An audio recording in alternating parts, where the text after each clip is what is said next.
Broadcasting live from the Business RadioX studios in Phoenix, Arizona, it's time for Phoenix Business Radio, spotlighting the city's best businesses and the people who lead them. Welcome to Arizona Good Business Radio, featuring leaders in the Arizona business community, working to build a lasting impact throughout our state through doing good business.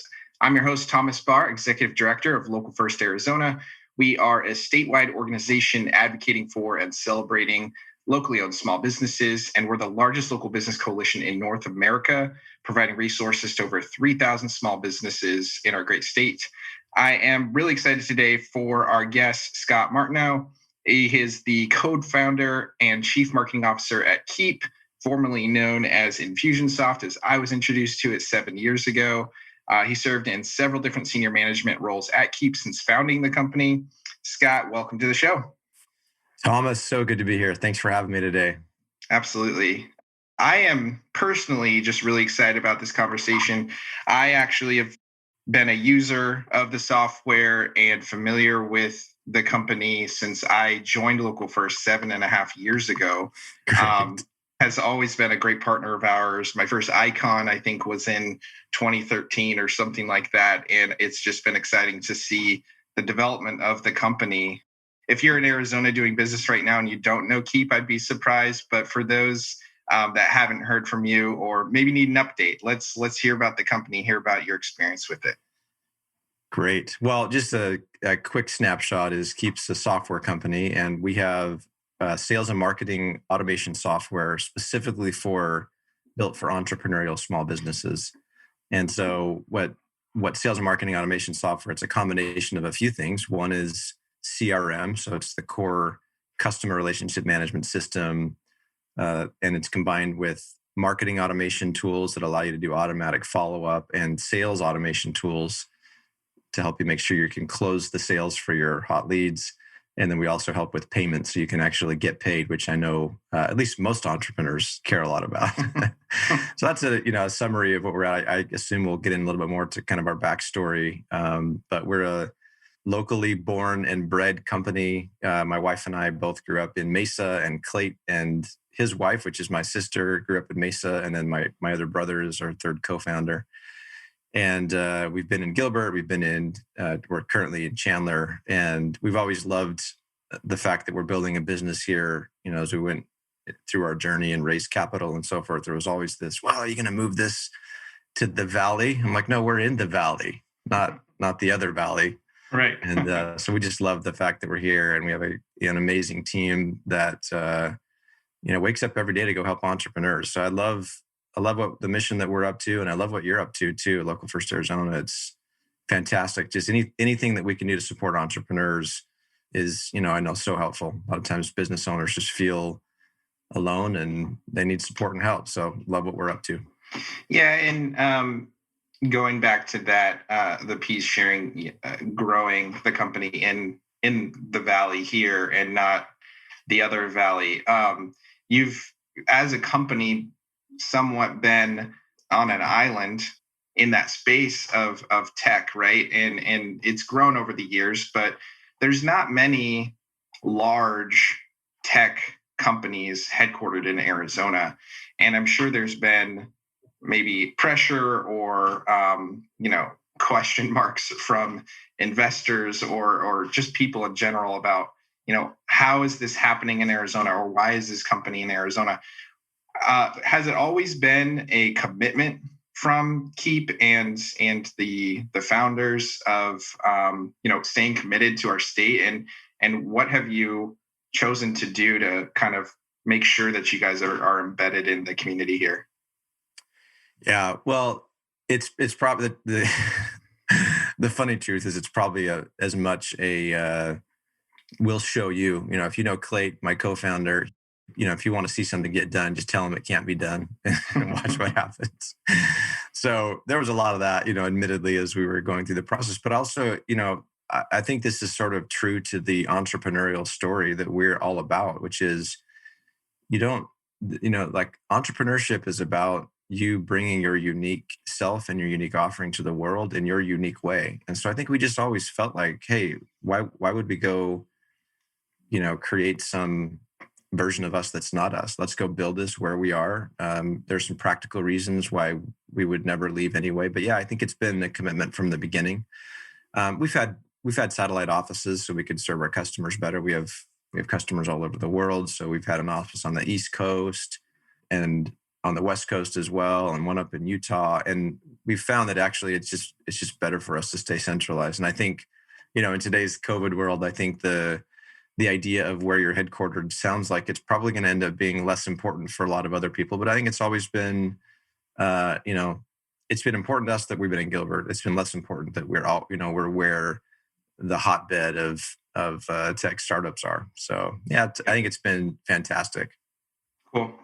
So obviously the landscape of small businesses, even pre-COVID, has changed since Keap started. How has the company, how's your mission to help those businesses evolved over those years, even into COVID, and how you're responding to what small businesses need right now? I'm not sure how much you want me to go into the backstory, so I'll give you kind of just a high-level answer, quick answer to that, and then we might get a little more context if I share kind of the history of the company. But I'd say early in the history of our company, we really focused in on a group of entrepreneurs who were very marketing savvy. We built some great software for them that was very powerful, and that power has changed hundreds of thousands of lives. As we've evolved and looked at the market dynamics, the reality is most small business owners they wouldn't consider themselves sophisticated marketers. And in many cases, they don't even really want to have to think about marketing, right? I think the most successful entrepreneurs realize that they need to.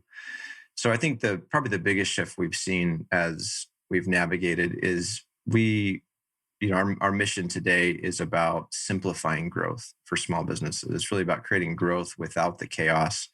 And that means we have to get better at being easier to use. There was a season where our reputation was, wow, this software will change your life, but it takes a lot to get up and running. And, in full transparency, I still think anytime you're trying to tackle all of sales and marketing, what I mentioned, there's a decent amount of work, especially if there are significant changes that need to happen in the business. But I'm really just pleased with how the team has evolved. Our Keap, the experience in the Keap products is far easier than Infusionsoft. In fact, we're winning awards now on easiest CRM to use, and we're just launching what we call easy automations, which make building automations accessible to any human on the planet that has a pulse.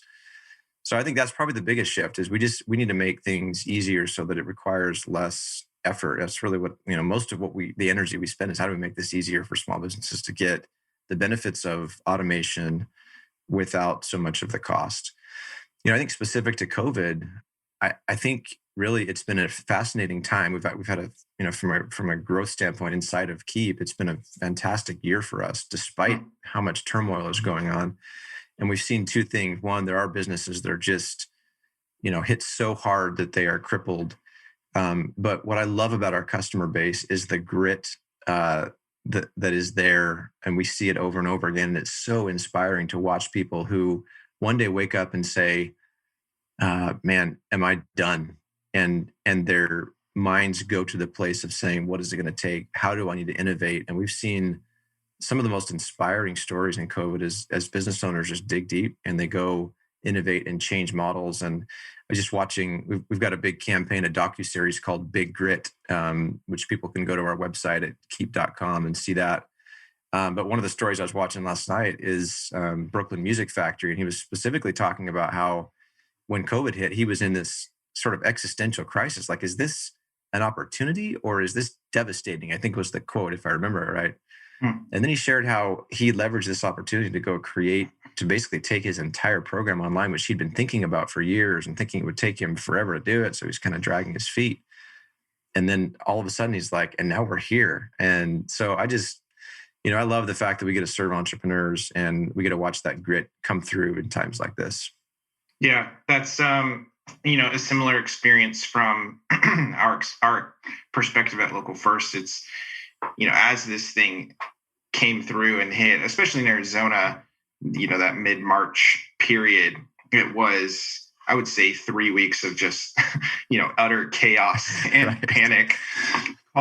Fielding calls like of entrepreneurs and small businesses, literally in tears, like what is going to happen? And, this is my life. This is everything I put into this business. And, we kept getting calls and doing media interviews, what is going on in this, what are small businesses experiencing? And I would always respond, there's a lot of anxiety, like, as you could imagine, but also it's like, this group of people that's being the most impacted, or one of the groups being the most impacted, are the most innovative, adapting individuals, people, collective of people that exist in the world. Like, they do this because they adapt. And so, yes, this is trying times. Yes, this is, probably the greatest thing they'll ever have to adapt to. But we're going to see more innovation. We're going to see things coming through the pipeline that are more exciting because of the opportunities that this unfortunate time period is causing. So I think it's been really well said. Well said, Thomas. What do you see as kind of getting into technology a little bit and kind of digging into what you were saying, making things easier? What is your team? What is the company experiencing as far as what small businesses, the fears they have around automation? Small businesses, as I hear from your team, I hear at your conferences all the time, they're really good at what they do, might not be the greatest at marketing and automation, might not be the greatest at technology.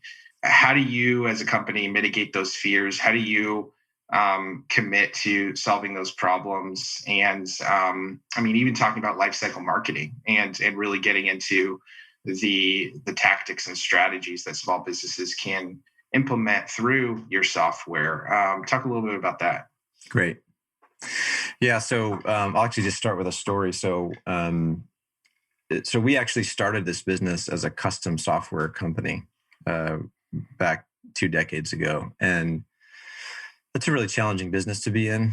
Just by the way, it's hard. You're trying to sell your heart out and people don't want to pay and you're cutting your prices and then you end up doing twice the amount of work and then they want to pay late. And so we were sort of slogging our way through this. And, Clayt, who's the CEO of this $100 million business now, was basically he was everything except for billable hours at the time. And he was our sales team as well. And anyway, what happened is we were building custom software for a while. And eventually we found a marketing expert who was teaching businesses how to market. He came on and he joined in fact, Clayt was sitting around one afternoon and the phone rang and he picked it up and this guy blurts out, "I have pain. Can you help me?" And this turned out to be this marketing expert who was just a mess. He had great marketing, but horrible systems to track it all. So we started building things for him. And as we were doing that, and by the way, that ended up becoming the core of the software that we sell today. But as we were doing that, we started to learn strategies from him. And he started introducing us to other marketing experts that were teaching different industries how to market. And I'll never forget, we first started to implement. We were in the very similar place to what you're saying, Thomas. We were just like, we didn't know what to do. We were software, people. Clayt was a little more educated than Eric and I were, but I'll never forget the first time we put in place our very first automatic follow-up system, or follow-up sequence. We offered a free guide for people. They could download it, and there was a series of messages that went out. And we turned this thing on, just kind of not really knowing what to expect.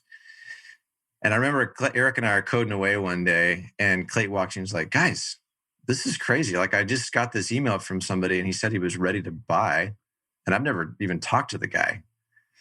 And we're like, "Cool, that's great." And then he left. He came back in later that day. He's like, "Guys, it just happened again." And you're like, "Okay, cool, Clayt." And you're like, "Go away." Anyway, the next day, Clayt barges into the room and he's like, "Guys, turn around.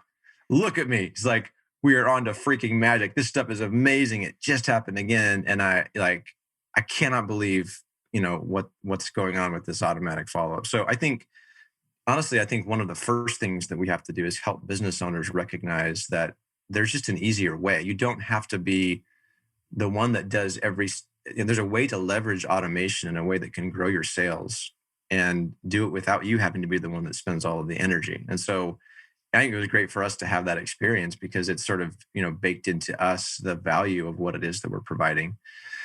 But I think, so once somebody's sold on the idea of what automation can do, then there's the big question, as you pointed out, okay, well, what the heck do I actually do? And so, in fact, I'll be sharing this at Icon, which is our annual conference. It's coming up here next week. But I think most business owners, the analogy that I'm going to share is that most business owners, their sales and marketing strategy. If you just think about what's kind of the state of small business sales and marketing strategy, most of the small business sales and marketing strategy that I've observed for small businesses or in small businesses looks a lot like my daughter's 6-year-old soccer team, where the team is just out there like a swarm of bees running around the ball, just like with all their heart, just like going at it.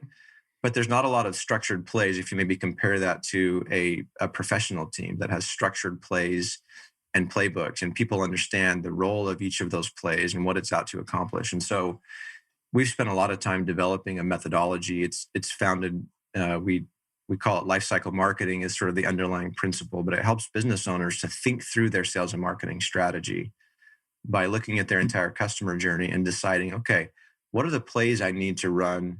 And there's 3 high-level categories of plays. What are the plays I need to run to collect more leads? What are the plays I need to run to convert those leads into customers and clients? And then what are the plays I need to run to make every one of my customers and clients a raving fan who not only buys more, but will tell all their friends about me and, and spread word of mouth. And so we have a playbooking methodology where we actually help small businesses. And this really isn't even necessarily core to the software. It's just, we feel like it's an important thing that sets up the vision for what sales and marketing automation can do. So we have a playbooking methodology where we take a business owner and we help them evaluate their existing plays. What are the plays you have in place in these areas? And by the way, that's actually a really amazing and sort of calming experience for business owners because they can actually see their strategies all put together in one place. Sometimes marketing can get gobbled up, kind of like that soccer team. We're just running around. Everybody's like, swarming the ball. And this just helps spread everything out. And you can see your entire sales and marketing plan. What's cool about that is you can also see the gaps you have. So you can understand, I'm completely missing a play. No wonder the other team is scoring on us here. We got a, missing play. And so, I find that process helps in a few ways. One, it calms the chaos, as I said, finds the gaps, but it also creates focus. So a lot of times it's overwhelming if a business owner is sitting at a certain revenue amount and they want to grow. The playbooking process we put together helps them see exactly what would need to happen. So, and what's surprising is when you use this playbook, the way that, and as it turns out, the work you have to do when you break it into smaller chunks is much more understandable and believable to be done. And I think a lot of times business owners want to go and attack the whole, boil the whole ocean in order to get their company to grow. But if you can just identify, no, actually, if I put these 3 plays in place, and if each of those plays did their part to capture just a few more leads and increase my conversion just a little bit more and increase the value of each client by just a few dollars, that actually can create tremendous growth. And so there's kind of a believability thing, right? It's a confidence thing to say, all right, I'm clear what I need to do next. I'm clear how that's going to impact me. And then, then it's about actually getting after that specific work, just getting focused and making a decision to go run that one play and then measure and see how that play is performing. So, I think maybe in summary, after that long-winded answer, I think for us, it's all about, sales and marketing automation is really all about sales and marketing strategy. When you get that strategy filled out and you get the plays identified that you need to run, automating those plays becomes the natural next step because many of those plays can be automated where you can deliver an even more personalized experience for your clients and your prospects and leads. But you can just have automation take care of the work where you can't really add any value. And the beauty of that is it frees the entrepreneur up to do the things that are most valuable in those relationships where only humans can do the work. So anyway, that's kind of that's how we think about it. From a strategy perspective all the way down to execution. That's cool. I'm not an entrepreneur. I don't own my own business, but I learned a lot of the tendencies or strategies behind entrepreneurship from an entrepreneur. Our founder of Local First, Kimber, has been a small business owner for since she was 18 years old. And, we're a nonprofit organization, but I one of our core values is being entrepreneurial, because that's how we approach everything. And so we're a super unique organization, I think, through having that aspect of what we do.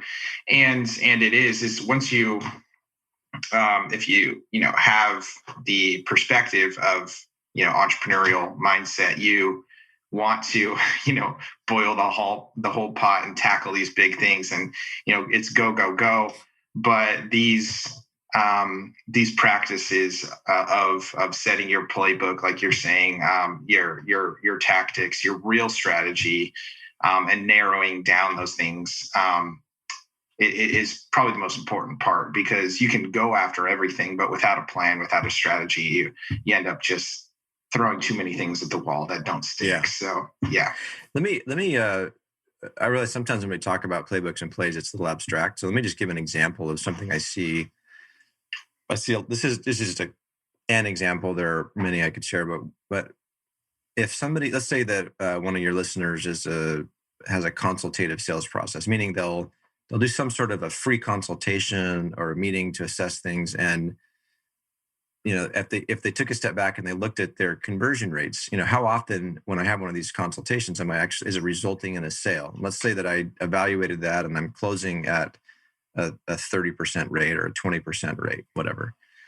Well, one of the plays that I often see missing is there's this window between the time that you have a consult scheduled and the time that you actually have the consult. And a lot of times business owners don't have a play in place to do what I call persuasion. So what do we want when we set up a consultation like this? First of all, we want the other person to show up. It's important that they show up. And second, we want them to be predisposed to purchasing with us, even before they show up. So, if you think about it, if you're ever going to meet with somebody, how you view them going into that consultation makes a big difference with your attitude when you show up. So for example, one of the plays that I might recommend to a business owner would be, what's your consult reminders and persuasion play? Specifically, that play has one goal, and that's to get people to show up and have them predisposed to buy. So the play becomes very simple. Okay, somebody's scheduled a consult. Maybe you've scheduled it, or you in Keap, you can have that scheduled online automatically. And then we're going to send reminders so they show up. Typically there's an immediate confirmation. There's usually a day before reminder and a day of reminder sent out via either email and or text. But then there's also an important part there, which is, what are you doing to prepare their mind so that they're predisposed to purchasing with you? So, a play there would recommend things like, what can you do to establish your credibility? So for example, it might say, hey, in that confirmation email, let's include a link that says, hey, I'd like to have you watch this before we get together. It'll give you a little bit more understanding of what I'm all about.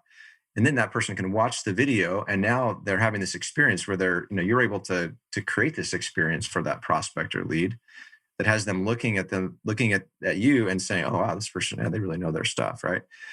Now, how automation can come into play there is, what if you send that out and somebody hasn't clicked on it and it's the day of the appointment? Well, you can have a simple automation in place that says, hey, if they haven't yet clicked on that persuasion message, just send a little nudge out to them and say, hey, I want to make sure you watch this video before you show up for the appointment. If they've already clicked it, you're not going to want to send that again, because you kind of look stupid, right? Like you don't really know what's going on. So that's just a simple example. And the reason I bring up something like that is, if you can take your conversion rate from 20% to 30% or 30% up to 40%, that means with all the existing leads and appointments that you're already scheduling today, you can create money and revenue out of thin air. So it's like, and that, like, if you were to say to somebody, well, how do you go grow your sales by 50% or by 40% or whatever that math works out, that feels very overwhelming. But if you say, hey, here's a missing play, let's try putting this in place and see what happens to your conversion rate. And now I can just focus in on that one play, get it automated. The beautiful thing about automation is I get that thing automated. Now, every appointment that I have is going through that automation. And now I can put my focus on other things that, are more meaningful in my business. So hopefully that's a concrete example that helps your listeners understand what we're talking about there. Yeah, that's cool. So you mentioned, Keap is doing this type of training. Is that correct? And it's open to anyone that's interested? That's right. In fact, we're gonna do a special training for the Local First Arizona audience, and cool. We're putting together a playbook session where we're actually going to walk people through and show you what I'm talking about with this playbook, and we'll give everybody an opportunity to have a custom playbook created themselves. And it's really great. We're gonna. I think for business owners who have never thought this way, I think it's just a slight shift in the way you're thinking about your strategy that I think your listeners will find extremely helpful. So if anybody's interested, I've got a URL that people can go to, and we can maybe list this in the show notes as well, but it's keapnow.com, Keap spelled Keap, so keapnow.com/LFA playbook. So Local First Arizona Playbook, LFA playbook. So keapnow.com/LFA playbook. Anybody who's interested in what we're talking about here, wants to come learn a little bit more and maybe get your strategy in a place you feel a little more confident, see some of the gaps and plays that you might be missing out on, love to invite them to come learn. Awesome. That's exciting. I can't wait about it. And I'll even bring some members of our team. That's exciting. So yeah, we'll drop the link in the show notes. And then if you're listening to this and we've passed that webinar, we'll make sure to record it and drop it as well, so you can get in on the action that may have already happened. Scott, really appreciate you being here today. Any final thoughts, last things you'd like to leave the listeners with? Honestly, just my appreciation and respect goes out to all of you entrepreneurial listeners. I love the fact that you're taking the world's problems into your own hands and showing up with your unique solution. And I hope that you're feeling supported and enthusiastic. I think probably we didn't spend much time talking about this today, but I think if I had any advice to you, it would be pay as much attention to your mindset and the way that you're thinking, the thoughts you're allowing to stay around inside your brain, because it can be discouraging. If you let your brain do its natural job, which is to protect you, help you avoid things like embarrassment and failure and pain, your brain's going to feed you a lot of thoughts that are not really productive for you. But part of entrepreneurship for me is about creation. You're creating something in the world, and I think it all starts with the way that you think. And so I just encourage you to, keep going, keep serving, keep growing your business, and recognize that you've got inside of you what it takes. I've just seen, I'm a firm believer that as entrepreneurs start out in their domain, they have this intuition that if you can just calm yourself down enough and believe enough in yourself and just keep going, that you'll find the answers. And, the worst thing you can do is let your brain take over, and out of fear, allow it to convince you to just give up. That's the kind of the nemesis, right, of entrepreneurship. So thank you for what you're doing, everybody. And I hope this is an amazing, end of year for you. I hope next year you're set up to have an amazing year. If there's anything we can do to help, we're all about it. And Thomas, I appreciate what you're doing to help small businesses as well. Yeah. Well, thank you, Scott. Appreciate everything you do and Keap does for Arizona and small businesses across the world. So really appreciate you being here today. Great. We hope you listeners were inspired today listening to Scott, working to leave a local legacy right here in Arizona through doing good business. We'd like to thank our sponsor, Phoenix Business RadioX, for hosting us, and all of our legacy partners at Local First, including Keap. This is Thomas Barr from Local First Arizona, reminding you that if we want to build a better Arizona, we need to connect deeply with the local businesses that make us proud to call this place our home.